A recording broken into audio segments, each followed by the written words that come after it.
Abra comigo Mateus 6. Estamos na série Ore. Estamos olhando para o Pai Nosso.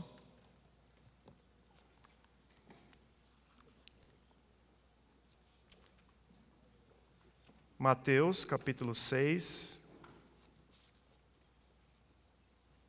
Os discípulos chegam para o Senhor Jesus e falam: Senhor Jesus, nos ensine a orar. Queremos aprender a orar. Então o Senhor Jesus responde a eles dizendo o seguinte: vocês então orem assim, versículo 9. Pai nosso que estás nos céus, santificado seja o teu nome. Venha o teu reino, seja feita a tua vontade, assim na terra como no céu. Dá-nos hoje o nosso pão de cada dia. Perdoa as nossas dívidas, assim como perdoamos aos nossos devedores. E não nos deixe cair em tentação, mas livra-nos do mal, porque teu é o reino, o poder e a glória para sempre. Amém. Aprendendo a orar com o Senhor Jesus. Esse é o objetivo desses estudos que estamos fazendo. É olhar para o Senhor Jesus, aprender com Ele sobre a oração e entender que a oração é uma prática, é uma disciplina espiritual que o Senhor Jesus deixou como marca para os seus discípulos. E é fácil da gente acompanhar isso. Os discípulos levantavam e não encontravam o Senhor Jesus. Aonde estava Ele? Orando. Os discípulos iam dormir, voltavam do banheiro de ter escovado os dentes, cadê Jesus? Orando. Durante 3 anos e pouco, eles viram o Senhor Jesus se retirar, ou logo de manhã, ou no final do dia, se não as 2 vezes, ou até mais, buscando o Senhor em oração. Por quê? Não era Deus? E Jesus orava para Ele mesmo? Interessante, né? Então cabe a nós, como igreja, que somos chamados a sermos discípulos do Senhor Jesus, a olhar para Ele e aprender a prática da oração. Quando eu e você, nós oramos, nós chegamos um pouquinho mais perto de Deus. Você já parou para pensar nisso? Normalmente a gente não pensa nisso, a gente não leva isso em conta, mas essa é a oração, promove isso, a oração sincera. Você e eu já oramos o Pai Nosso muitas vezes, de diversas formas, até de forma muito rápida, e não é o ato de recitar palavras, muito pelo contrário. Nós vamos encontrar dentro da disciplina da oração, a oração em silêncio. Ensinaram nas igrejas para nós que orar tem que se falar alguma coisa. Mas o simples ato de ficar em silêncio, o Senhor é soberano. Ele sabe de todas as coisas. Ele não precisa que eu e você falemos o que temos. A nossa lista, então, de pedidos, ele já sabe de cor. Ele acorda todos os dias e está pendurado na geladeira dele. A oração do Pai Nosso é um guia, é uma oração muito simples em termos de palavras, de quantidade de palavras, mas ela tem implicações grandiosíssimas. Por isso que nós estamos estudando. Porque atrás dessas simples frases tem algo a ver comigo e com você, muito, muito no caminho de conhecermos cada vez mais esse nosso Deus. E é por isso que nós estamos aqui. Por isso eu não posso orar o Pai Nosso como uma oração que ao término está resolvido, o Senhor já sabe de tudo. Não, eu preciso me aprofundar mais nessa oração. E é por isso que nós estamos aqui. Ela é um exemplo e um início. E é por isso que nós começamos dizendo Pai Nosso, lembrando que Ele é soberano, mas um Pai amoroso. Santificado seja o seu nome. isso significa honra a Deus. Tudo que eu faço, a partir do momento em que eu saio, aliás, a partir do momento que eu estou sentado aqui, ou que eu acordo, tudo que eu faço tem que honrar a esse Deus. Venha o teu reino. Se eu vou honrar, eu vivo como cidadão do reino. O pão nosso de cada dia nos dai hoje. O pão de hoje, o pão de amanhã. O pão de alguém que está do meu lado, às vezes vai sair da minha mão. E chegamos então no versículo 12, que diz: perdoa as nossas dívidas, assim como perdoamos aos nossos devedores. Quando eu fui ensinado sobre a oração do Pai Nosso, me disseram assim: Cláudio, você presta atenção, santificado seja o seu nome, Pai Nosso que estás no céu. Então você vai orar para Deus. Aprendi. Santificado seja o vosso nome. Põe umas palavras bonitas quando você começar a oração. Aí a gente, na igreja, o que mais tem é a gente falando palavra bonita. Então a gente pega a misericórdia, o Senhor abre os portais aí do céu do Senhor. Venha o teu reino, seja feita a sua vontade. O venha o teu reino passava batido porque as implicações são muito pesadas. Então vamos logo para o venha, faça a sua vontade. Mas se der um tempo, a minha também.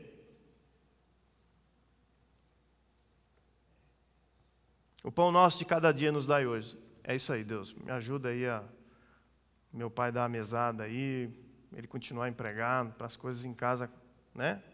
Chegar em casa e ter amendroquém lá para comer. E perdoa as nossas dívidas. Deus, perdoa os meus pecados, porque me ensinaram que eu sou pecador. Muito simples, né? Muito raso. A questão é que cabe sim na oração um momento de quando chegamos perto de Deus, lembrar que nós somos pecado. Um exemplo disso é o do rei Davi.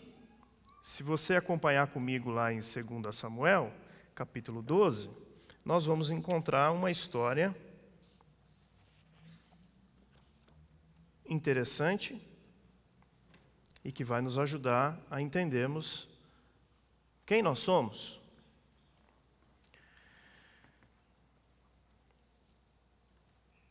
Um pouquinho antes, no capítulo 11, Davi,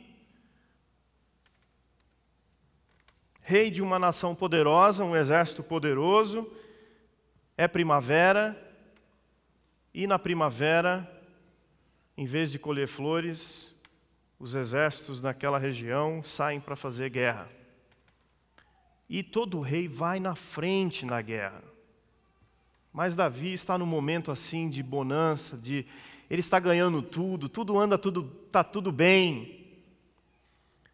Eu imagino até que os próprios generais disseram para Davi: Davi, não precisa ir nessa campanha, nós já vamos ganhar, o Senhor tem nos abençoado, somos vitoriosos. Fique em casa, fique no seu palácio, não precisa ir. E Davi fala: tá bom, beleza, eu vou ficar em casa. Pôs lá o seu roupão, ligou lá o seu computador na internet, ficou lá navegando, vendo filmes, séries, curtindo. E aí ele se cansou, estava doendo as costas, ele foi até o terraço do palácio dele, que era gigantesco. E o palácio dele, a gente imagina sempre, a gente não tem ideia do que era naquela época, mas normalmente, naquela época, as cidades, o palácio, você está aqui no terraço, aqui você já tem casa aqui embaixo. Era tudo muito próximo. E a Bíblia diz no capítulo 11 que Davi vai lá para o terraço e quando ele vai no terraço, ele vê uma mulher chamada Batseba tomando banho, seminua, só de meia, e deseja ela. E não só deseja, como pede para chamá-la, pede para que ela entre no seu quarto, e ali ele deita-se com ela. Ela era casada com um general do exército. O general está na guerra. Passa um tempo, ela manda um WhatsApp para ele, dizendo: Davi, eu estou grávida. Ih, aí apertou. Como é que vai ficar agora, né? Como é que vai sair nas redes sociais que o rei Davi engravidou a mulher de um dos seus soldados? Pega mal. Então Davi começa a bolar um plano de como resolver isso. E ele então chama Urias, que é o marido dela, e fala: Urias, eu sei que você está lá na guerra, está difícil, mas você é um bom soldado, você merece descansar, você tem todo o direito de ir para sua casa, namorar com a sua esposa, afinal de contas, você ama muito ela, ela ama muito você. Vai lá, toma um banho e manda bala. Aí Urias chega lá e fala assim: os meus amigos estão lá na guerra, cara. Isso não é justo. Como é que eu vou para casa, ficar ali tranquilo e os meus amigos na guerra? Ele dormiu na porta da casa dele. Nem acho que Batseba ficou sabendo que ele estava lá. Aí Davi ficou sabendo, chama ele de volta, enche ele de vinho numa segunda tentativa, embriaga Urias, fala: agora bêbado ele vai, né? Urias, coitado, acho que mal deu 2 passos, caiu e ali dormiu mesmo e também não foi. Davi percebe que vai ser difícil, então ele toma uma decisão. Ele pede para que o comandante-geral das tropas coloque Urias no lugar mais quente da batalha. Um lugar onde a chance dele ser morto é alta. E dito e feito. Urias é colocado ali e ele morre nos primeiros instantes em que chega. E o mensageiro traz a notícia para Davi: Davi, Urias está morto. Joia, passa-se o tempo do luto, Davi então convida Batseba para ser sua esposa e fazer parte do seu harém. Afinal de contas, tudo estava resolvido, agora ele poderia ter esse filho de uma forma normal, sem grandes problemas. E ele recebe a visita do profeta Natã. Natã bate na porta, fala: Davi, tenho uma conversa para ter com você. E era normal, o rei recebeu o profeta. Era o profeta que dizia para o rei naquela época o que é que o Senhor tinha para ele de mensagem, de palavras. E então ele vai dizer para Davi que ele começa a contar uma história. 2 homens viviam numa cidade, um era rico e o outro era pobre. O rico tinha mais de 1000 bois e ovelhas, e o pobre tinha uma ovelhinha só. Conseguiu comprar uma ovelha. Mas ele gostava tanto dessa ovelha, que ele andava com essa ovelha para cima e para baixo, dormia com ela, dava de comer no colo, dava de beber no colo. Tinha um amor muito grande por essa ovelha. E um dia o rico recebe um amigo visitante. E ele, ao receber o visitante, ele quer dar um banquete, em vez de ele pegar uma do seu gado, uma de suas ovelhas, ele pega essa única ovelhinha do homem pobre e serve como refeição para o visitante. Davi, na mesma hora, pula do trono e fala: me fala quem é esse cara aí, porque o que ele merece é morte. Como eu queria estar lá para ver Natã respondendo: é você, Davi. Foi você.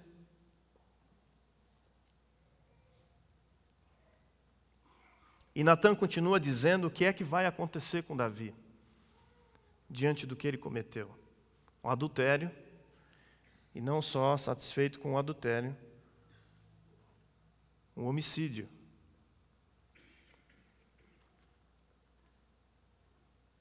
E olha que interessante.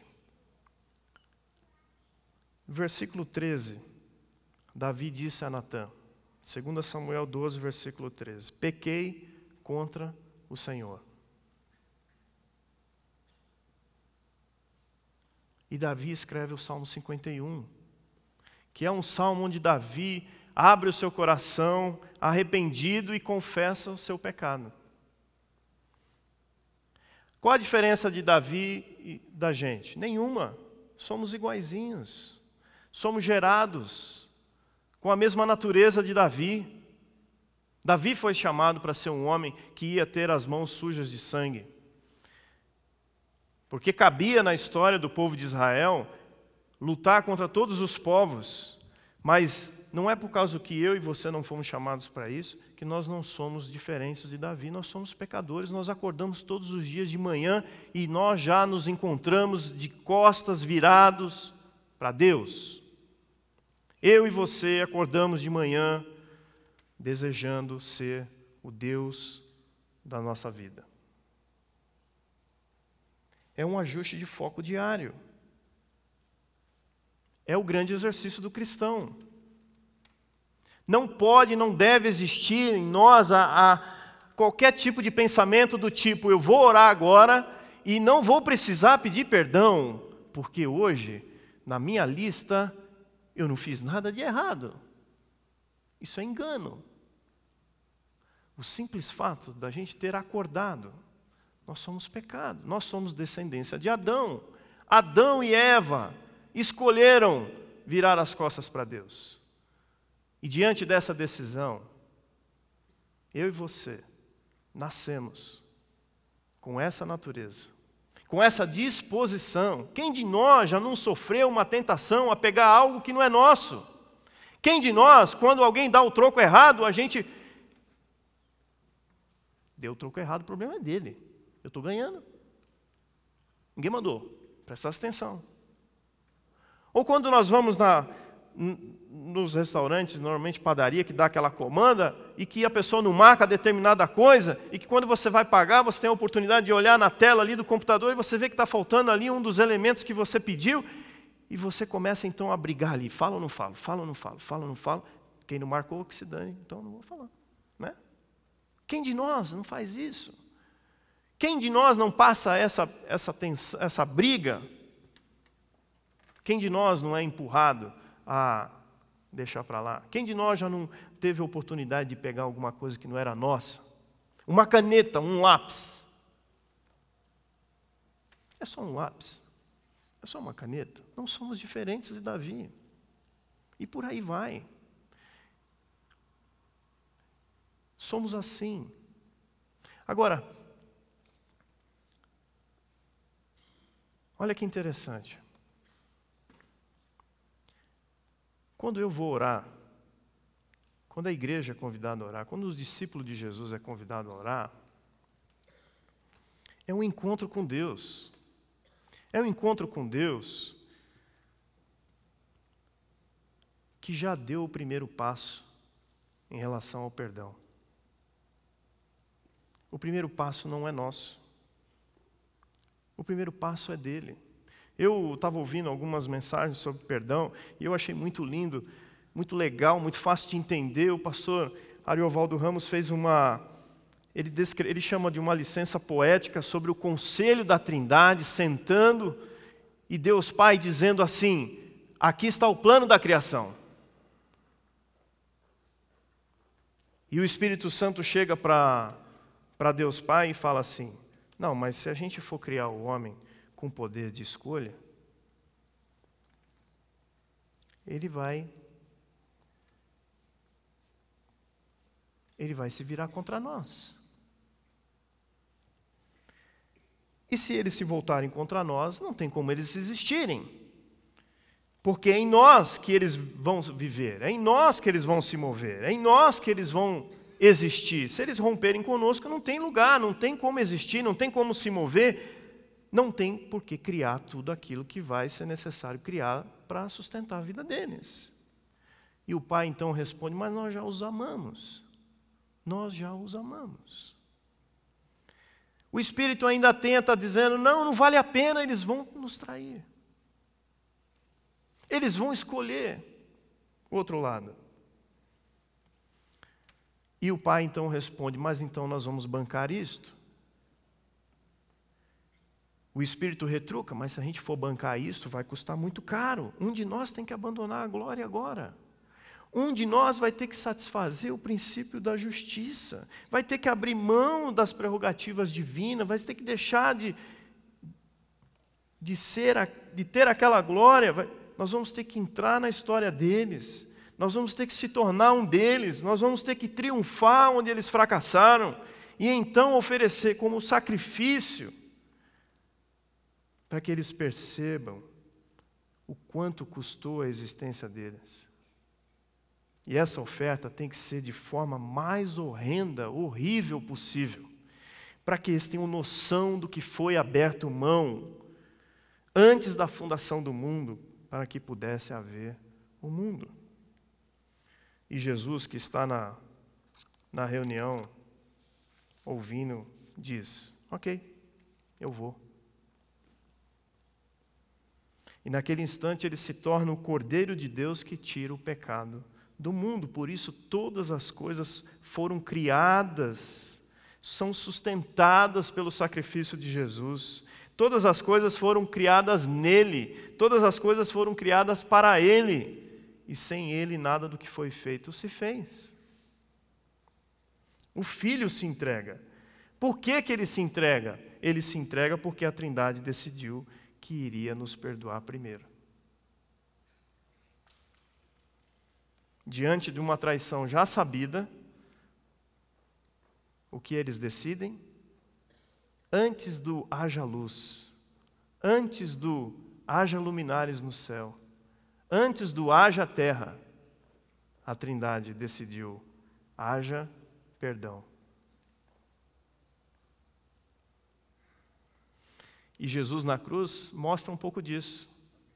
Nos últimos minutos ali, ele olha para todos aqueles que fizeram o que estava acontecendo com ele e diz: Pai, perdoa, porque não sabem o que fazem.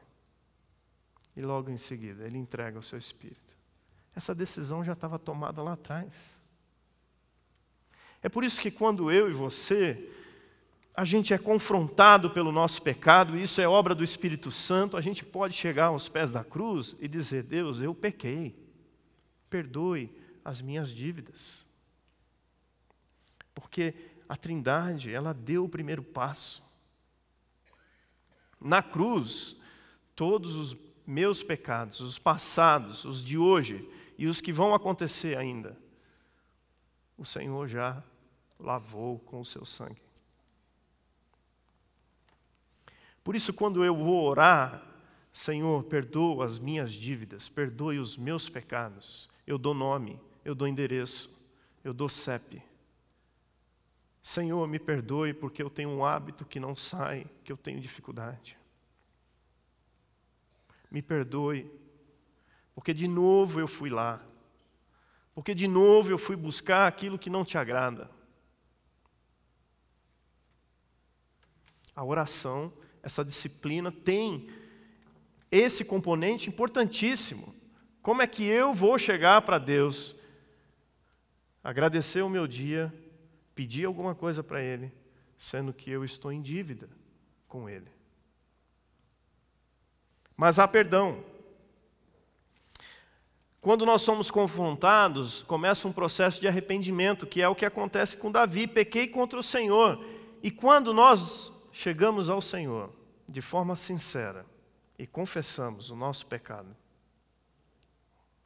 olha que interessante o que Natã diz em seguida para Davi no versículo 14. E Natã respondeu: o Senhor perdoou o seu pecado, Davi.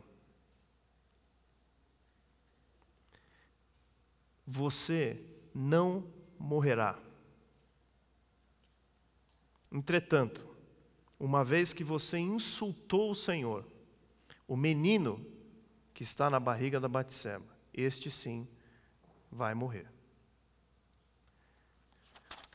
Quem pecou? Foi Davi. E ele acaba de dizer: Senhor, eu pequei contra o Senhor.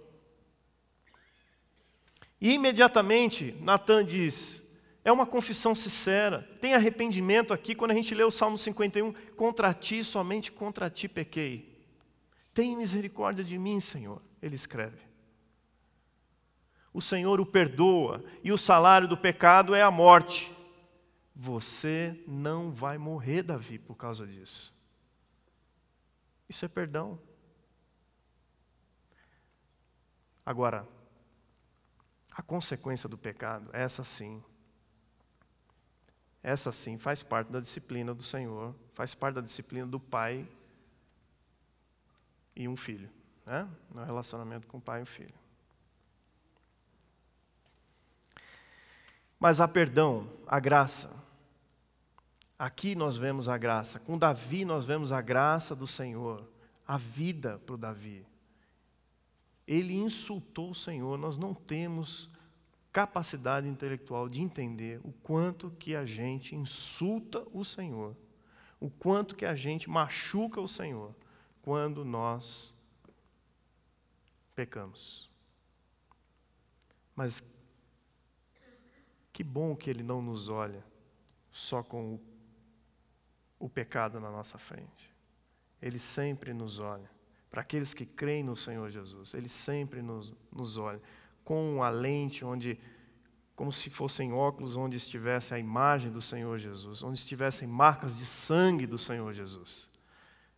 Então o Senhor olha para nós como filhos amados. Sim, filho, eu te perdoo, por isso você vai viver. A oração, então, me leva a dizer o que está acontecendo comigo. É uma resposta, muitas vezes, de um confronto, de um pecado, onde o Espírito Santo trabalha o arrependimento, surge a confissão, surge, então, o perdão e a graça, que só pode vir de Deus. Davi pagou, teve consequências do seu pecado. Não foi só a morte do menino, não. Tinha outras coisas. Está aqui no texto. Depois você pode ler mais coisas. E todas elas aconteceram. Quando o menino nasce, Davi ora, suplica. Devem ter sido horas e horas ele suplicando. Mas o Senhor já tinha decidido. Não. Com o Senhor não se brinca, dizia minha avó. E minha mãe ainda fala isso. Quando a gente faz umas piadas lá em casa com os irmãos, ela sempre nos lembra disso. Com o Senhor não se brinca. Mas esse mesmo Deus, da qual nós somos alertados a não brincar com Ele, abriu mão, da sua glória para nos resgatar. E esse resgate tem um poder de fazer com que eu e você olhamos para o texto e continuamos a orar a frase seguinte que diz: perdoe as nossas dívidas assim como nós perdoamos os nossos devedores. Porque eu tenho perdão, porque eu tenho graça, porque eu tenho reconciliação, porque eu posso todos os dias me ajoelhar e dizer ao Senhor: Senhor, perdoe os meus pecados. Eu também sou convidado a usar dessa graça, desse perdão e olhar para aqueles que estão ao meu lado, que me machucaram ou que eu machuquei, e conceder a eles graça, perdão e reconciliação. Nós vamos encontrar diversos textos que vão dizer: pergunta para Jesus: quantas vezes eu tenho que perdoar o meu irmão, Jesus? Ele fala: até 7 vezes? Não, Pedro, 70 vezes 7.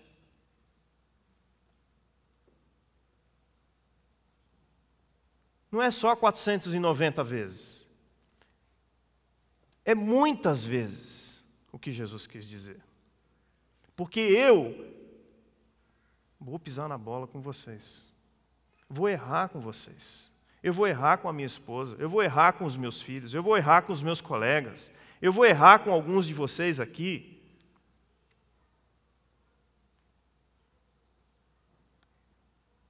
Não pode esperar da gente que não vamos errar. Erramos, machucamos as pessoas, com intenção e sem intenção. Mas cabe a gente olhar para esse perdão que a gente tem do Senhor Jesus e agir com o mesmo, agir da mesma forma. E toda vez que eu falo isso, nesse último mês, foi muito interessante. Eu estou com esse texto na minha cabeça, esse tema na minha cabeça, e toda vez que eu falei, em alguns pequenos grupos que eu falei, sempre vinha uma pergunta: mas Cláudio, e quando eu sou o ofendido? Como eu faço? Fui eu, me machucaram. E a pessoa não reconhece que ela me machucou. Como eu faço? De novo, é simples. Quer dizer, desculpa, não é simples. Mas a gente tem que olhar para o Senhor Jesus. O Senhor Jesus ofendeu alguém? Não. Ele era o ofendido. É Ele que está na cruz, com as mãos esticadas, com seus pulsos perfurados, o seu pulmão não conseguindo trabalhar direito por conta do peso da caixa torácica que está fazendo ali, a posição dele. Os pés estão seguros por cravos. E quando ele pede água, lhe dão vinagre. É ele ali, nessa posição, que diz: eu sou o ofendido, mas eu perdoo vocês. Senhor, perdoa essa turma, porque eles não sabem o que fazem.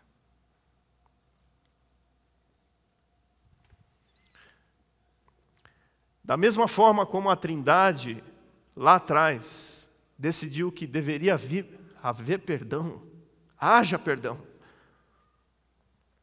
Cabe eu buscar, eu que sou o ofendido, a liberar o perdão. Isso faz bem para a saúde.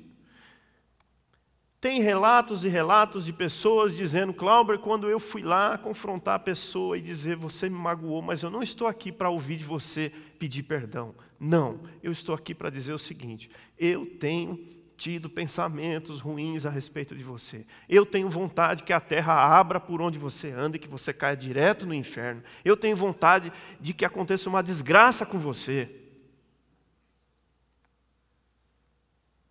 E eu estou aqui porque está difícil de perdoar você.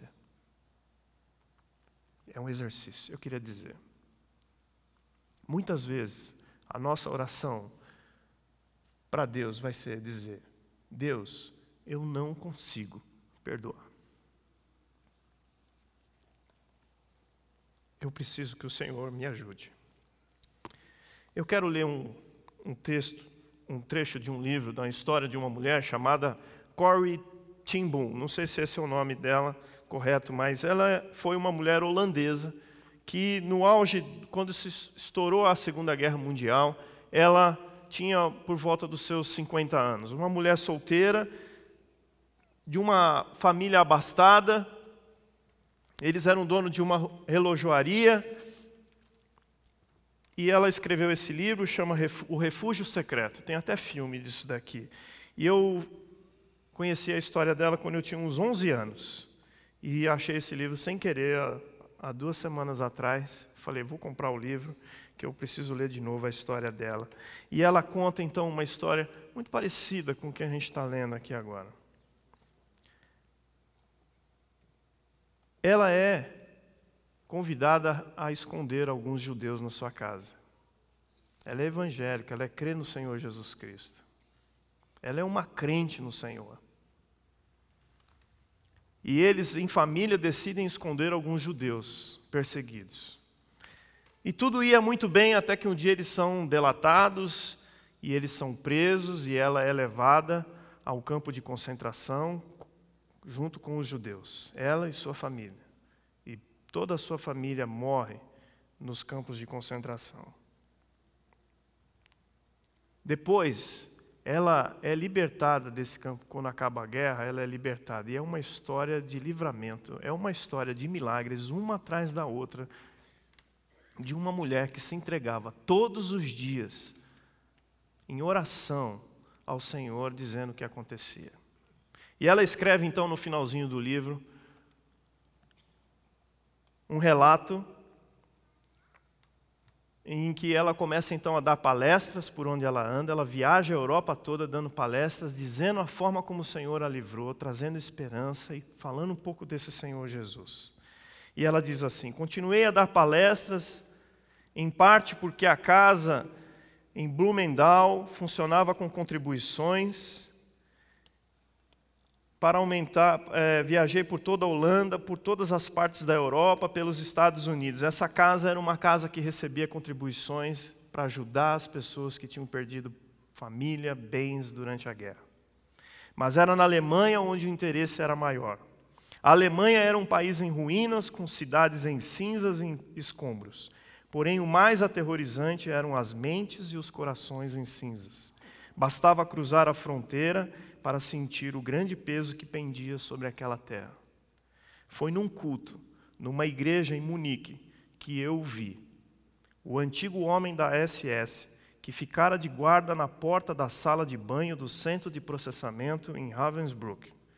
Era o primeiro de nossos carcereiros, de verdade que eu via desde aquela época. E subitamente tudo voltou.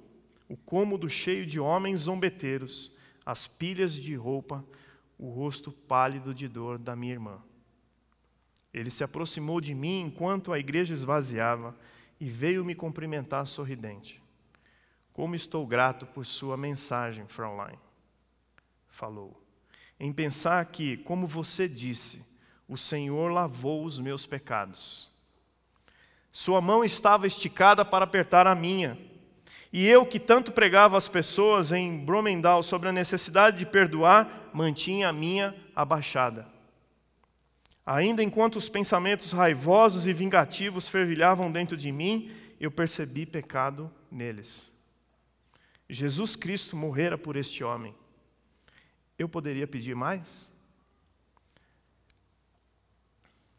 Senhor Jesus, orei, perdoe-me e me ajude a perdoá-lo. Olha que interessante. Isso aqui, não sabia, mas é a mesma oração que está no Pai Nosso. Senhor, me perdoa e assim como eu perdoo aqui os meus devedores. Perdoe e me ajude a perdoá-lo. Tentei sorrir, lutei para levantar a minha mão, não conseguia. Não sentia nada, nem a menor centelha de carinho ou humanidade. E então sussurrei uma oração silenciosa. Olha o poder da oração. Jesus, eu não consigo perdoá-lo. Dá-me o teu perdão. Quando peguei sua mão, a coisa mais inacreditável aconteceu. Uma corrente quase que me sufocou. Parecia fluir de mim para ele através do meu ombro, pelo meu braço e da minha mão, enquanto meu coração derramava amor pela vida daquele estranho. Então descobri que a cura das engrenagens do mundo não está em nosso perdão, muito menos em nossa bondade, mas em Jesus. Quando Ele nos diz para amar nossos inimigos, juntamente com a ordem, Ele nos dá o próprio amor. Só ela e Deus sabem o que esse homem e mais um grupo de soldados fizeram com ela durante o tempo em que ela ficou naquele campo de concentração. Eu não consigo perdoá-la, mas o Senhor já o perdoou. Então, que o Senhor me dê o seu amor para perdoar. Eu imagino que nós aqui somos dois grupos bem distintos. Há um grupo aqui que precisa hoje tomar uma decisão de entregar ao Senhor Jesus os seus pecados. Tudo aquilo que você sabe, a sua própria mente tem acusado, que o que você está fazendo é errado. E que o Senhor Jesus pode sim perdoar e lavar todos os seus pecados e purificar. E há também um grupo aqui que tem alguém que a gente precisa ir acertar as contas. Há alguém aqui que a gente precisa ir lá dizer, eu não sou o culpado, mas eu quero que a graça do Senhor entre nas nossas vidas. Que a graça do Senhor transforme de novo aquele relacionamento entre homem e mulher, pai e filho, filho e pai, homem e mulher, mulher, amigos de trabalho. Eu e você, nós somos chamados para mostrar a graça do Senhor Jesus. E muitas vezes é quando a gente concede perdão, mesmo quando eu sou o ofendido. É o Senhor Jesus. Foi o que Ele fez. É o convite dEle para nós. Ao orarmos, ao chegarmos perto do Senhor, em oração. Senhor, perdoe as minhas dívidas e me ajude a perdoar quem precisa ser perdoado. Vamos orar?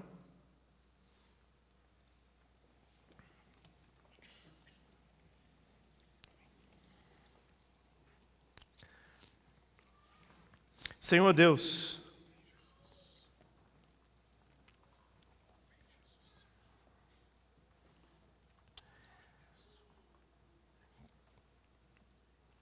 o Senhor tomou o primeiro passo em nossa direção, ao nos perdoar de tão alta traição.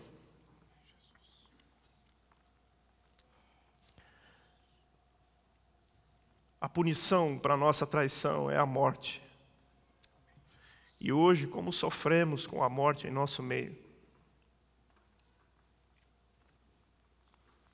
Mas também o Senhor providenciou alguém que sofresse sobre suas costas, sobre sua vida, derramasse o seu sangue no nosso lugar, no meu lugar. E por isso, eu consigo dar o primeiro passo em direção àquelas pessoas que ou eu machuquei, ou elas têm me machucado. Como, a forma, de que jeito, eu quero dizer com sinceridade que eu não consigo. Dá-me o teu amor, Senhor Jesus.